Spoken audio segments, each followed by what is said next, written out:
çarpanlarla nihayet Allah bizi kavuşturdu çok şükür. Allah bizi kavuşturdu çok şükür. Belalar bu milletin başında, belalar bu milletin başında. Ötüştürdü savuşturdu çok şükür.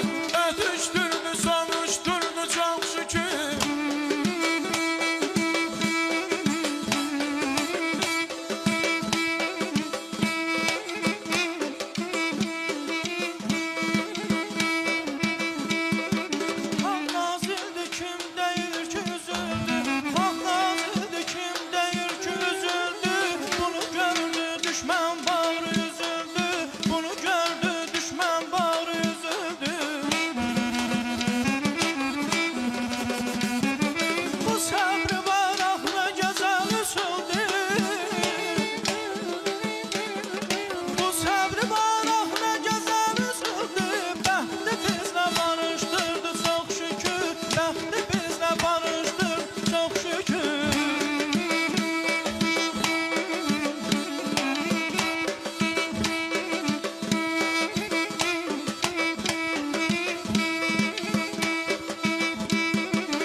Vətən qurbanıyam, çünki mənim yaradanım vətəndir.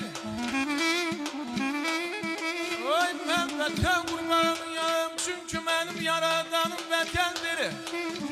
Namusum, qeyrətim, şöhrətim, canım, min gün açan gülüstanım vətəndir.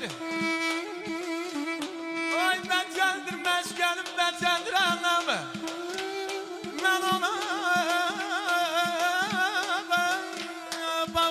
çünkü insanım.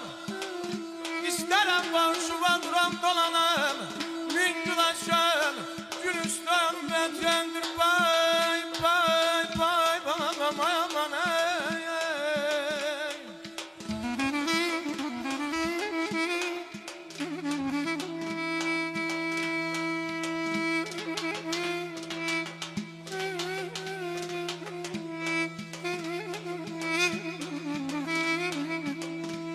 Taktırdı ya demir yumruğuna merda bu milleye. Taktırdı ya demir yumruğuna merda bu millet. Düşmanları sarsıldı bu milletteki güdret. Seslendi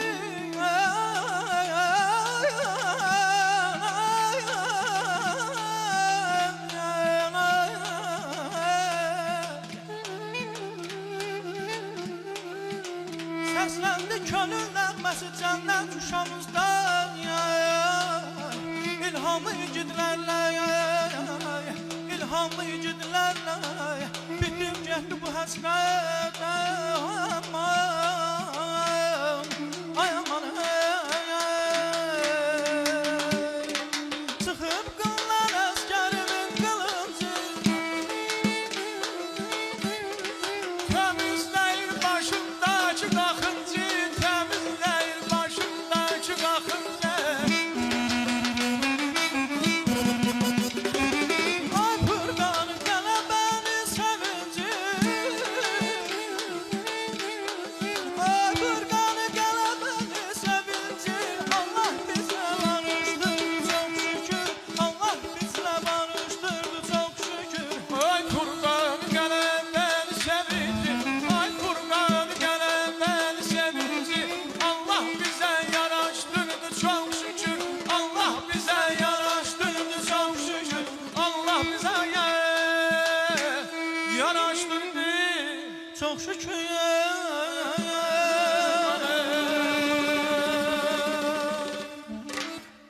Çox sağ olun, minnətdaram əziz dostlar. Həm Aşıq Məharət Abiloğlu, həm də Əvəzxan Əzizov gözəl bir musiqini təqdim elədilər. Şair Furqaninin bu zəfərə həsr olunmuş bir şeiri Orta Şəşənginin sığalında bizə çatdırıldı. Mən istərdim ki, ordumuzun sıralarında olmuş, bugünsə yenidən mədəniyyətin səngərinə qayıtmış hörmətli Əvəzxan Əzizovun, eləcə də Aşıq Məharətin fikirlərini, təbriklərini işlək. Buyurun. Mən də salamlayıram bütün tamaşaçıları, bizi izləyən əziz tamaşaçıları. Çox sağ olun diqqətiniz, dəvətiniz üçün. Bütün Azərbaycan xalqını təbrik edirəm. Çox fəxr edirəm ki, bu döyüşlərdə iştirak eləmək mənə də qismət olub və bugün bu səhnəni dəyərli qardaşımla bölüşmək çox xoş oldu həqiqətən. Allah şəhidlərimizə rəhmət eləsin, qazilərimizə can sağlığı versin. Çox sağ olun. Mən də öz təşəkkürümü bildirəm sizin bu yaradıcı heyətə, Qorxmaz müəllim başçısı olmaqla. Qələbəmiz, zəfərimiz əbədi olsun. Həmişə ordumuz, dövlətimiz qalib olsun inşallah. Bir daha təşəkkürümü bildirirəm, minnətdaram. Əzizlərimiz, bəli, Məharət Abiloğlu, Əvəzxan Əzizov birlikdə bax belə həm fikirlərini, həm də gözəl nəğmələrini çatdırdılar. Onlar da özlərinə xas bir bayram təbriki ilə bax beləcə çıxış etmiş oldular.